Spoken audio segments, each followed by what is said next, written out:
Welcome to my lecture series for the students of civil engineering third semester. Subject is construction materials. Myself Sheesh Bamnia,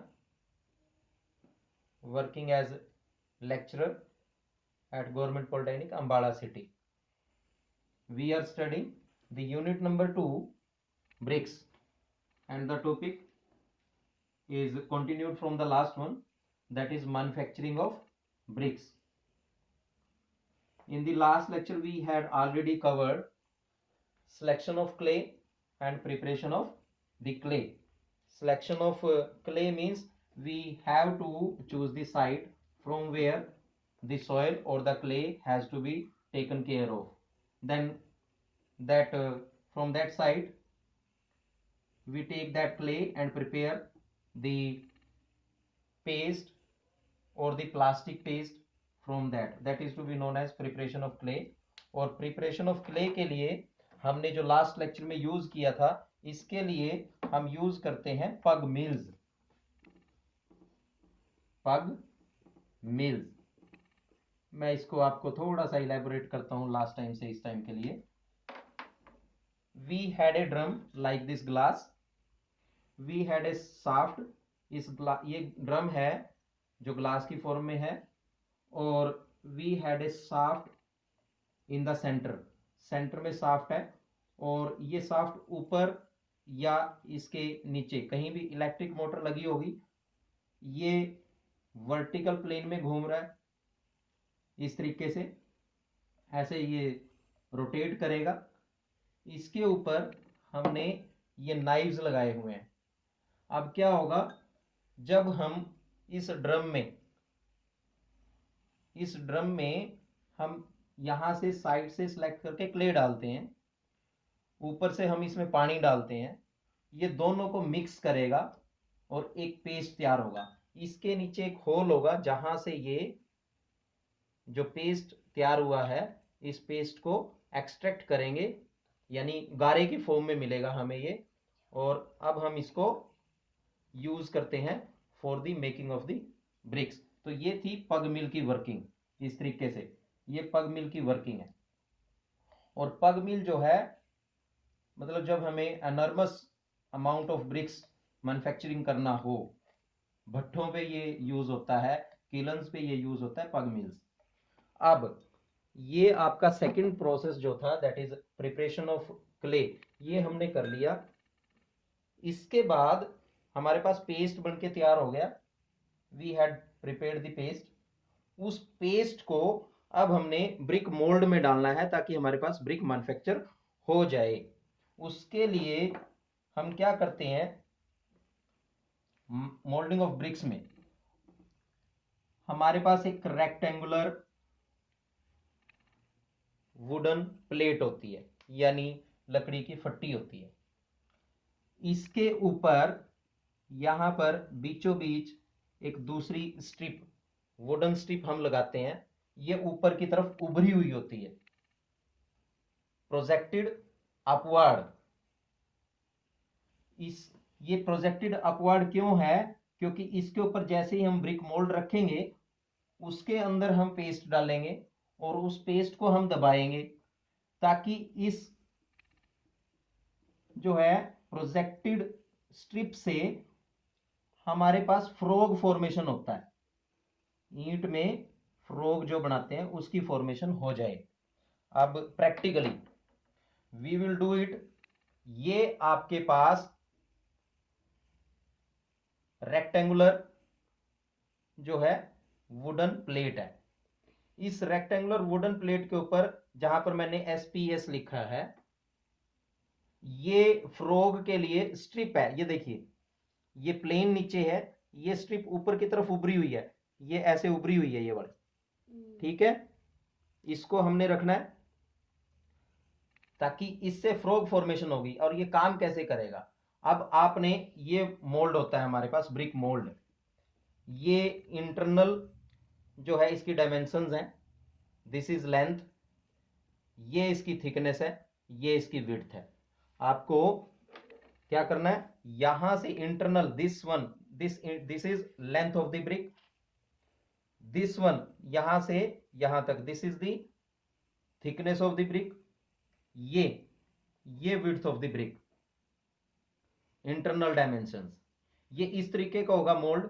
और ये ऐसा क्यों बनाया है, इसके बीच में तो यहां पर हम पेस्ट भरते हैं, we fill it with the paste, यानी जो गारा हमने बनाया उससे फिल करेंगे। इसके साथ में देखो यहां पर हमने स्टील की रोड लगाई है, ये वाली, this steel rod had been fixed with this frame. इसी तरीके से दूसरी तरफ भी स्टील की रोड लगी हुई है। अब क्या होगा, जैसे ही हम इस फ्रेम को इस वुडन स्ट्रिप पे रखेंगे तो ये जो है इस तरीके की फॉर्मेशन होगी।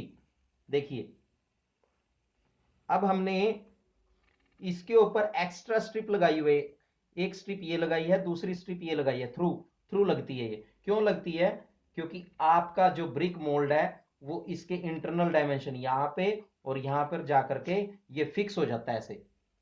और इसको हॉरिजॉन्टली हम ऐसे रखते हैं, इस पोजीशन में रखेंगे।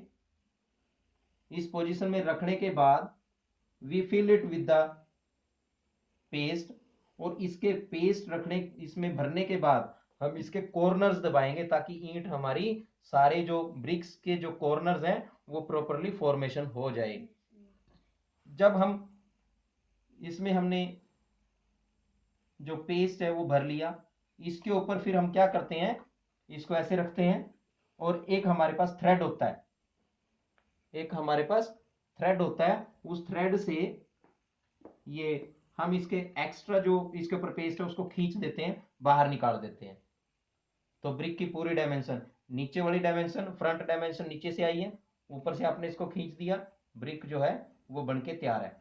आप क्या करते हैं, इसको इस तरीके से, इस तरीके उल्टा करते हैं, इसको ऊपर से उठाते हैं और आपकी ब्रिक जो है दैट इज रेडी। और ये जो मैंने स्टील रोड आपको बोली थी, इसको ऊपर उठा लेते हैं, ब्रिक आपकी ग्राउंड पे रह जाती है।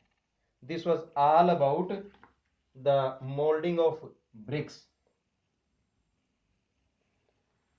Then next is a number of bricks. जब हम थ्रू मोल्डिंग हमारी कुछ लाइनें ऐसे लगती चली जाएंगी, ए नंबर ऑफ ब्रिक्स, इस तरीके से, ये आपको क्लियर होना चाहिए। अब इनकी ड्राइंग ऑफ ब्रिक्स यानी इनको सुखाना होता है, तो इसके लिए हम सन ड्राई यूज करते हैं, we use the sun dry process. यानी जो नॉर्मल टेम्परेचर है, जो हमारा सूर्य का जो प्रकाश मिल रहा है, सन से जो हमें लाइट मिल रही है, हम उसमें इसको सुखाते हैं, उसमें इसको ड्राई करते हैं।